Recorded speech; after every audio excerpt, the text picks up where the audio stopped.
So I started looking into the business of football in December of 2016. I have a now very dear friend who was one of the original co-founders of the Phoenix Club at AFC Wimbledon, and we would always talk about the differences between, obviously I've been running baseball teams in America for the last 30 years, just the differences in the business model of how it works. And one of the things that's always drawn me to football, since I guess you could say I converted 12 years ago, is the culture. There's nothing quite like, that stoppage time equalizer, the stoppage time winner. I never thought I would sit, because American sports are a lot more kind of stops and starts, but I never really thought I would sit on the edge of my seat for 90 minutes plus stoppage time and feel like all I wanted was more. In a few minutes of stoppage time, of course, we're down. That process started in December of 2016 and really started to heat up kind of midway through 2018. Once I finally, I got some folks back in the States to believe in the vision.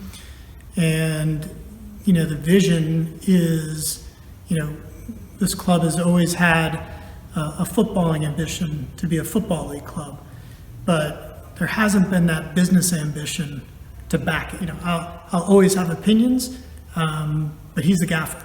He makes the football decisions. We make the business decisions, and, the two will align, because at some point the business ambition will be to the point where we really have this opportunity to really back the gaffer and to back the first team. And our first kind of manifest that we've put out is next season we're a full-time club. So Woking is really, from my first visit, has been kind of like exactly where I've wanted to be. I came to my first match in September of 2019. It's a Tuesday night, early September, a draw versus Torquay. And loved the style of play. This was a team that had just been, earned promotion after a relegation season. And, I really liked it. I thought the atmosphere was great. I kind of just bought a general admission ticket and sat in different spots or stood on the terraces, just to kind of feel, the atmosphere. And the atmosphere in Woking is just phenomenal. That the supporters are knowledgeable.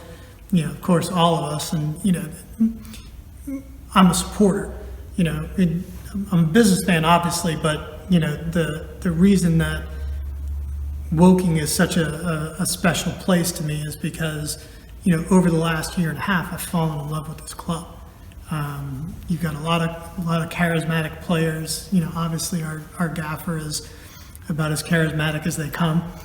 And you start to put that together and you look at, Woking is in the heart of, the second wealthiest county in all of the United Kingdom.